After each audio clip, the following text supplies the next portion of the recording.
کیا مسلمان کولمبس سے پہلے امریکہ پہنچ چکے تھے؟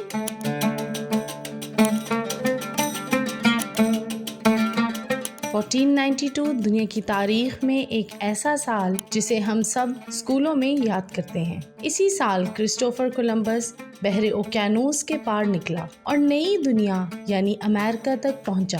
لیکن سوال یہ ہے، کیا واقعی کولمبس ہی پہلا شخص تھا جس نے امریکہ دریافت کیا، یا صدیوں پہلے مسلمان ملاح اس سرزمین تک جا چکے تھے؟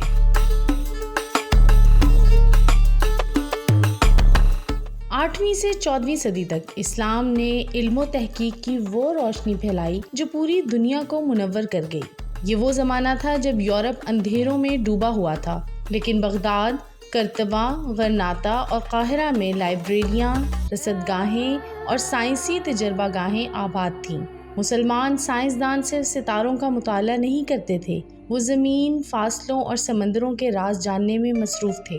جغرافیہ کے ماہر الادریسی نے 12ویں صدی میں دنیا کا پہلا صحیح نقشہ بنایا، جس میں بحر اوقیانوس کے پار ایک نامعلوم خطہ دکھایا گیا، جسے اس نے ارض المجہولہ یعنی نامعلوم زمین کہا۔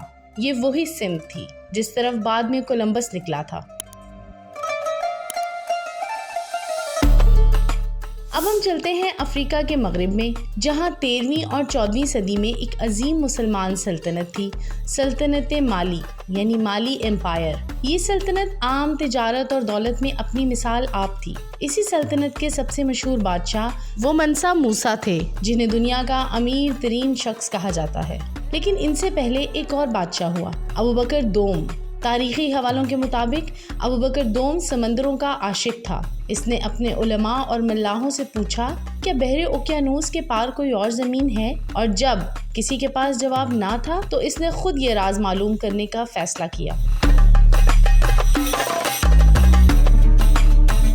سن 1311 سال میں اس نے 2000 جہازوں کا ایک بیڑا تیار کروایا۔ پہلا بیڑا روانہ ہوا اور کبھی واپس نہ آیا۔ پھر بادشاہ نے خود دوسرا بیڑا تیار کیا اور اعلان کیا، میں خود اس سمندر کا راز معلوم کروں گا۔ وہ بیڑا نکلا اور وہ بادشاہ پھر کبھی واپس نہ آیا۔ مورخ العمری لکھتا ہے کہ ابوبکر نے تخت چھوڑا، تاج چھوڑا، لیکن علم کی تلاش نہ چھوڑی۔ کچھ روایات کے مطابق اس کے جہاز امریکہ کے ساحل تک جا پہنچے۔ امریکی محققین نے جنوبی اور وسطی امریکہ میں کچھ ایسے آثار دریافت کیے ہیں جن میں افریقی اور عربی طرز کی لکڑی کی کشتیوں اور ناموں کے آثار ملتے ہیں۔ کچھ مقامی امریکی قبائل کے الفاظ عربی سے ملتے جلتے ہیں، مثلاً اللہ جیسا لفظ ان کے مذہبی ذکر میں پایا گیا ہے۔ کچھ جگہوں پر قدیم عمارتوں کے اندر قبے اور محراب جیسے ڈیزائن بھی دیکھے گئے جو اسلامی طرز تعمیر سے مشابہ ہیں۔ کیا یہ محض اتفاق ہے یا اس کے پیچھے کوئی چھپا ہوا تعلق ہے؟ اندلس، جسے اسپین کہا جاتا ہے، اس کے عالم الادریسی نے اپنے نقشے میں بحر اوقیانوس کے پار ایک بڑی زمین دکھائی تھی جہاں کچھ عرب ملاح پہنچے اور واپس لوٹے۔ اس طرح المسعودی نے اپنی کتاب مروج الذہب میں لکھا ہے، کچھ ملاح سمندر کے پار ایک وسیع زمین پر پہنچے جہاں عجیب و غریب قومیں آباد تھیں۔ یہ تحریریں کولمبس سے کم از کم 3 صدی پہلے لکھی گئی تھیں۔ اب آتے ہیں کولمبس کی طرف۔ کولمبس جب نکلا تو اس کے ہاتھ میں کچھ پرانے نقشے تھے جن میں عرب جغرافیہ دانوں کی معلومات واضح طور پر موجود تھیں۔ کولمبس نے خود اپنی ڈائری میں لکھا، میں ان زمینوں کی تلاش میں نکلا ہوں جن کا ذکر قدیم مسلم علماء نے کیا تھا۔ یہ بھی کہا جاتا ہے کہ اس کے کچھ ملاح مورز تھے، یعنی اسپین کے مسلمان جو اندلس کی شکست کے بعد بحری ملازمتیں کر رہے تھے۔ جب کولمبس امریکہ پہنچا تو اس نے مقامی لوگوں میں عربی جیسے الفاظ اور طرز عبادت کو محسوس کیا۔ یہ بات اس کی ڈائری میں درج ہے، اگرچہ یورپی تاریخ دانوں نے اسے کم اہمیت دی۔ کئی ماہرین جیسے لیو وینکلر، باری فیل اور السید عمر نے اس بات پر تحقیق کی کہ مسلمانوں نے شاید 700 سال پہلے ہی امریکہ کا رخ کیا تھا۔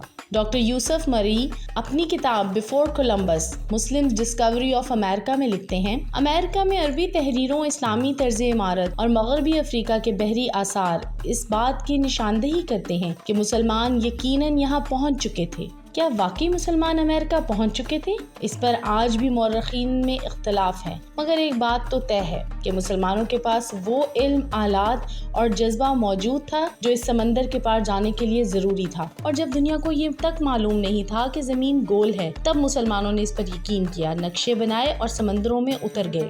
یہ کہانی صرف دریافت کی نہیں بلکہ ایمان اور علم کی جستجو کی ہے۔ وہ ملاح جو سمندر میں نکلے، انہیں شہرت نہیں چاہیے تھی بلکہ سچ کا پتہ۔ کولمبس کو تاریخ نے یاد رکھا، لیکن ان مسلمانوں کو بھلا دیا جنہوں نے سمندروں کے پردے چاک کیے۔ آج وقت ہے کہ ہم اپنی تاریخ دوبارہ پڑھیں تاکہ آنے والی نسلیں جان سکیں کہ اسلام صرف عبادت کا دین نہیں بلکہ علم، تحقیق اور جستجو کا مذہب بھی ہے۔ اگر آپ کو یہ ویڈیو پسند آئی ہو تو لائک کریں، شیئر کریں اور سبسکرائب کرنا نہ بھولیں۔ ہم آپ کے لیے اسلام کی گمشدہ تاریخ کے مزید حقائق لے کر آئیں گے۔ تب تک کے لیے اللہ حافظ۔